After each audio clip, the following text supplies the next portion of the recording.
Gubernatorial. I don't talk about Marvel on my channel. I think for a lot of us, myself included, the mere mention of this suffocating IP. Okay, I don't want to presume to know what's going on in your brain when you scroll past a YouTube thumbnail that says, Beige Hulk show announced, or Green Lantern Polka Dot Man team up slated for 2029. But if I had to wager, I'd imagine it's like that feeling when you're eating eggs and then halfway through, you're just like, I don't think I like eggs anymore. These shits are gross and mushy. I never made content about the superheroes sludge pile, partially because I genuinely didn't care about it very much, but also partially because I was trying to stay ahead of the apathy. I did not want to insinuate that these franchises could possibly be worthy of my time. I did not want to feed into the fire anymore. Culture screamed out in unison, this stuff is important, and I said, fuck you, I want to talk about the Blue People movie, but I'm getting ahead of myself. To fully unpack this shit case, I'm going to have to take you back to the beginning. Before I was a niche writing YouTuber who has been recognized in public exactly twice. So without further ado, my name is Local Script Man, and today I'm going to draw my life. No, you can't do that. What? You can't say it's a Deadpool and Wolverine video and then bait and switch them with a trend that was basically the Hodge for internet narcissists who dramatized their own life stories and had incredibly simple revelations they thought were profound but really reflected underdeveloped emotions thinly veiled by overdeveloped communication skills. Well, okay, takes one to know one. What the hell are you supposed to be anyway? My super ego? I thought I ate that thing in the womb. You know what? Fuck you. This is my video. Hi, I'm Lucas. I was born in 2001. AD. I'm from a town called Cincinnati, Ohio. Spawning in when I did meant I basically grew up alongside the internet. I saw this online world grow up and go through phases in the same way that I was going through phases. And as I bounced around the unholy pinball machine we call life, I held one dream very close to my heart, which was to become a YouTuber. The first YouTuber I ever encountered was named Fred, if you can remember that far back, and then it became the Tobuscuses and the Rhett and Links, and Ryan Higa was my actual hero, but for the life of me I couldn't write catchy songs or viral comedy sketches. Was it because I wasn't funny enough? Or because I wasn't smart enough? Or maybe, just maybe, could it have been that I was a prepubescent 12-year-old and the people I imitated were adults with fully developed frontal lobes? God, I guess we'll never know. So I got older, I got angrier, I decided I wanted to make serious short films, so I did a few of those. I surrounded myself with writers, and I spent most of my free time picking apart friends' screenplays and watching video essays, and somewhere in there I decided I wanted to try my hand at the YouTube thing again. Not by making comedy, but by doing what I was already doing, which was hyper-focusing on stories. I uploaded some video essays about some movies and TV on a YouTube channel that was originally just called Local, and it had this little alien emoji as the profile picture. I had some takes, I had some gives, but I didn't have more than like 30 subscribers until I put out this one video called Avatar is Good and I Will Die on That Hill. You might have seen it. What's that? You can't remember any of the characters' names? Yeah, you fucking curb. That's what happens when you see something once in 2009 and never make an attempt to reconnect with it for 13 fucking years. Dad?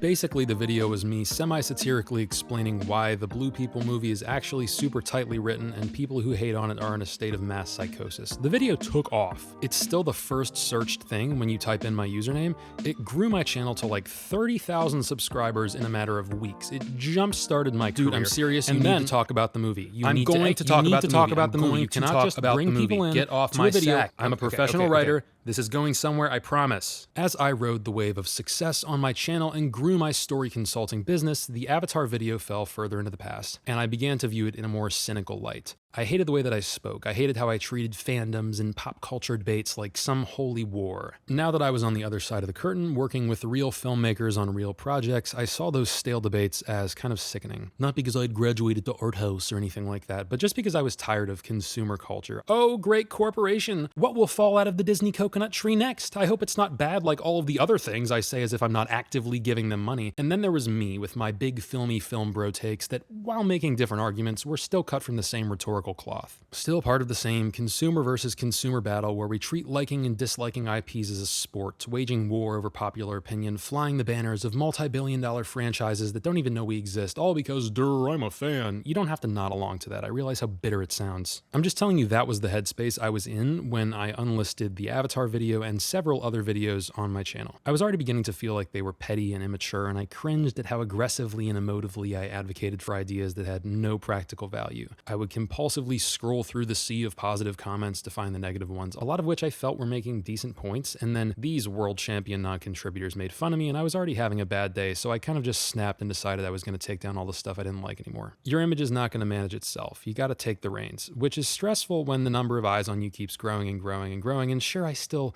like the movie, but I also just like winning arguments, regardless of the topic. I could write an equally poignant essay about why Avatar is bad, and people would love that too. Not the same people, but clicks are clicks. Besides, if this guy can die on a hill and then backtrack, so can I, right? Fortunately, though, in recent months, I've spent a lot less time as the version of me who thinks about this shit. For one, YouTube is back to being a side hustle for me, because it's just not as fun as consulting. And then this summer I visited some friends, went on some adventures, got my chakras opened at a 1-star motel. I just pivoted. I took a breath and I closed my eyes, and when I opened them, I was standing in front of a poster for the first superhero movie I'd felt called to watch in like 6 years. And I knew there was no way it was going to be good. I can't even watch clips from the other Deadpool movies. His dialogue stirs the demons I buried in 8th grade. And they already wrote a perfectly good ending for this guy, but I suppose they had no choice but to write him a check and cover his eyes with a Mardi Gras mask and wheel him out one last time if that was the only way to make these zombified Stockholm-adjacent comic fans once removed feel anything in the year of our Lord 2020. Fuck. And yet there I was, sitting in the theater with my cynicism and my $10 frozen margarita as the lights dimmed and Marvel Studios' Deadpool and Wolverine began. This is the most intelligent superhero script ever written. Let's talk about that. Let's talk about that word I just used. I say the most intelligent as opposed to the greatest or the best story because I'm not really even evaluating it as a story. I'm evaluating it as a strategic cultural move because that's what it will be remembered as. Imagine you're Disney Marvel, and your situation is you had a perfect franchise for about 12 years, and you had super smart people weaving a big overarching narrative, and it all paid off, and you got filthy rich. But now all of your big stars are gone, and in theory, the next phase is to elevate your B-listers and keep telling great stories until the end of time. But you quickly realize it's not that simple. For one, you didn't really develop the B-listers, so people aren't super excited to see them in the way they were about the original cast. And your whole gimmick is that these stories are interconnected, which means they have to account for each other, which gets harder and harder when you have a different world-ending event in each of them, and you casually introduce massive lore that you don't follow up on because the people making these stories aren't in communication with each other, and you figured that you were too big to fail. But then it was miss after miss after miss for years, and after a while it became clear that people weren't invested like they used to be. You had a few cards left to play, some OG characters still had a bit of gas in the tank, but even those threads had to choose between a dignified ending or a directionless spiral. You had this supervillain you were trying to gaslight people into being excited about, but then the actor turned out to suck and you had to get rid of him, which is a hard thing to recover from when the synthesis of character and actor makes up the bulk of your marketability. You had this whole multiverse thing that completely took the guardrails off your storytelling and ruined your stakes, and you tried to play it off as high-minded and self-aware, but it left a bad taste in a lot of people's mouths. And who are you to tell them how to feel? You're in the entertainment business. If people think you suck, you suck. That's how it works. Your value is decided by how much people like you. And people didn't like you. They didn't like your shows. They didn't like your empty calorie cameos. They didn't like your big stupid press conference casting announcements. And so when you jangled your keys in front of their faces and said, "Hey guys, we acquired the X-Men and all these other properties. Ooh, I wonder how we're going to tie them all together. Aren't you curious about what our big plan is?" The people said, "No, not really. If we're being honest, Kevin, it doesn't seem like you have a plan." All we know is this. At some point in the last 2 years, Disney Marvel had to hold an emergency meeting. They had to address the elephant in the room and say, this is not working. People aren't excited about our lame-ass quantum bullshit. So the question is, are we content with never reaching the heights of Endgame again, or are we going to do something about it? And then some smart person had a realization. They realized that the conversation right now isn't about the multiverse, or this guy, or where the story is going to go in the future. The conversation, the bigger conversation, is about the survival of the brand itself. The stakes of whether or not these IPs survive is much higher than the actual in-universe stakes of these IPs, especially Fox's X-Men, which has had hundreds of millions of dollars poured into it over the years. I don't remember the plot of this movie. I didn't even see that one, I don't think. I have never once said, you know what? I think I want to watch Fantastic Four starring Chris Evans as the Human Torch. It was some dumb movie I watched when I was 7. The actual content of that movie is meaningless to me. But the idea of the movie itself, on a meta level, the fact that that movie exists, still holds some weight. Not enough to make me care about the characters, but enough to make me go, yeah, that was a movie that I maybe had some fond memories of watching. And so when Chris Evans returns as the Human Torch, nobody is wondering how they're going to tie off the emotional arc of his character in those movies, because nobody remembers, nobody cares. They're wondering what Marvel is going to do with that IP. And so that becomes the new dramatic question. And the wisdom of knowing exactly how much respect to give each IP is why I say this is the most intelligent superhero script ever written. The Human Torch dies as a joke. and I don't care. With Wesley Snipes' Blade, on the other hand, Marvel read the room and went, okay, this one has a little more cult status. Let's give him a proper send-off. And they nail this for every single cameo, if I can even call them that. I mean, these are real thematic players, but the movie knows exactly how much you know about them and plays off of your knowledge or lack thereof. Was Channing Tatum Gambit always going to speak in a French accent? I don't know. I haven't thought about that character since he was my iPod Touch wallpaper. This newer, smarter Marvel knows that not everybody saw or cared about The Loki Show. So when the smoke monster shows up, Deadpool is like, oh yeah, from Loki Season 1, Episode 5. And it's like, yes, when you decide to go gloves off, full meta, the importance of a thing is no longer decided by the story, it's decided by the crowd. So acknowledging that a major mechanic of your story is kind of a bottom-of-the-barrel thing is necessary. But this movie also owns Loki. This movie doubles down on Loki. I mean, I never saw Season 2, but all the stupid shit from the first season that I remember rolling my eyes at, it's back. They're not denying it. They're not even retconning it. You can, in fact, kill an entire universe worth of people with the push of a button. This sparkly stick sends you to Mad Max world, just like before. But this time I'm glued to the screen, so why do I care now? Yeah, the stakes are meta, I already went over that. But the other reason the multiverse shit didn't work before was because it was an inherently meta premise, but the characters were not meta characters. How am I supposed to believe this guy, who doesn't even know he's in a movie, is fighting for the real-world enjoyment of movies? The canon of the story and its real-world implications were working against each other. Loki was not the guy to tell this story. Neither was Dr. Shit, neither was Spider-Man. Since these characters were locked into their POVs, you had to make up reasons to bring in the other timelines and cameos and shit, and people were starting to see through it. I don't know if I say this enough on my channel, but I am a writing consultant. I've worked on hundreds of broken projects from amateur to industry. I'm pretty good at it. I have a knack for fixing up shaky canon and securing the desired payoffs. And I mean this from the bottom of my heart. Maybe it's just my personal limitations, but ordinary storytelling could not have saved Marvel. If they wanted to survive, they needed to step through the fourth wall to engage with the real-world stakes they had accidentally created. And only one character was capable of doing that. I didn't like 2014 humor in 2014, and I don't like it now. I watched the original Deadpool movie a couple months ago, and I just remember thinking, this is too MLG. I don't know if I can stomach this. And my expectation going into this movie was that they were going to retcon Deadpool's personality a bit to make him more 2024. And I would have fully accepted that. But what the movie chose to do was the complete opposite. Deadpool not only says, "I'm soaking wet right now," as the title card hits, but he leans in even harder. He actually says the line, "He's right behind me, isn't he?" I lost my shit at that line. They know everybody shits on them. So fuck it, let's lean in. And something about that is just so refreshing. Marvel didn't need self-awareness 10 years ago.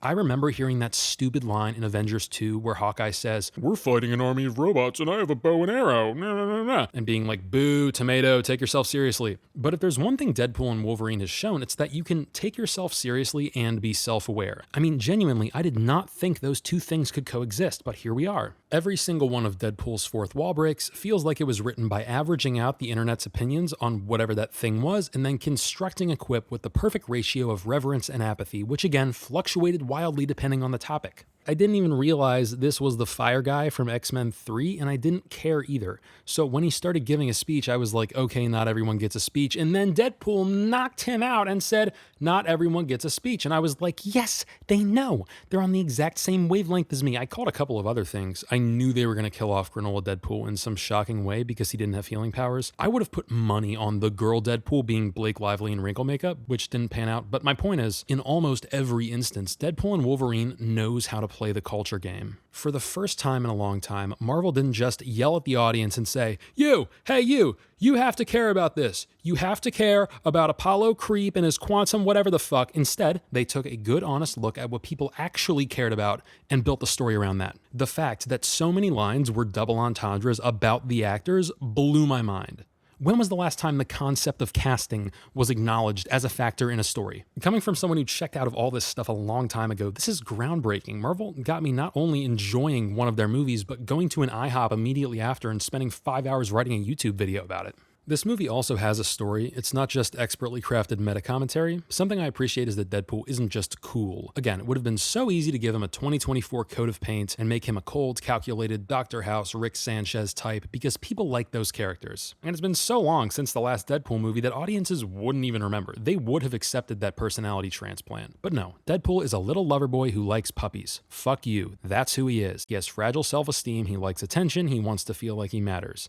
Deadpool is awkward. Not awkward in an awkward but still cool way. No, he's a loser. He has zero social awareness. The way he talks about love and connection can be off-puttingly sincere and childlike. And that is the deepest level of his character. It goes all the way down. I like that they got Vanessa mostly out of the picture. She was a fun character, don't get me wrong, but it was getting samey. It either had to be they break up or they have a kid, and the latter would have opened a whole new can of beans, so break up it is. Which feeds really well into Deadpool's self-esteem issues. Like, it's genuinely kind of heartbreaking when Wolverine says, "You had a girlfriend," and we see Wade get a little sad, and you're like, yeah, come to think of it, it's probably pretty hard for this guy to get a date. But the my girl plot was largely surpassed by the broader I gotta save my friends story. Same energy, and we didn't have to waste time with this relationship we were already familiar with. Deadpool and Wolverine is about Deadpool and Wolverine. This movie didn't even take the Bechdel test. It just drew dicks in the margins. And it's gonna make a lot of money. So take that, woke feminists. I'm kidding.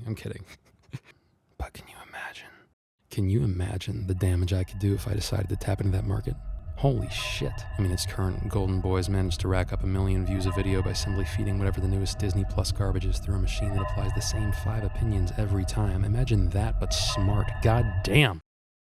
Now I'm soaking wet. Inside thoughts. I suppose I should talk about Huge Jacked Man because he's in this movie as well. He goes long stretches without talking much, but I think that was a conscious decision because the default, if you're a writer, is to say, oh, they're both in the scene, they should both say lines. And it takes a little more maturity to discern whether that's actually in character. I don't need to see Wolverine go Sorkin for Sorkin with everybody. Just give him the occasional go fuck yourself and let Ryan ADR the meat and potatoes. The way Wolverine is handled is basically an extension of the principles I've already gone over. There's a lot of opinion averaging, a lot of meta commentary, but the single smartest decision this movie makes is in its opening scene. They dig up the corpse. They dig up the Wolverine corpse from Logan. Nobody was asking for that. Everybody was too focused on, how are they going to account for this wonderful dramatic ending they gave the character? It all feels so wrong. What about my closure? And the movie just patted you on the head and said, you'll be fine. And you were. You know this movie doesn't hurt Logan because that's a different movie. This hyperfixation on canon we used to have is fading as the conversation becomes more meta. I'm telling you. We're digging up an old character for profit, so let's just own it and literally dig him up. And it doesn't even work. He didn't have to do this, which makes it so much funnier. This opening scene called everybody's bluff, and it was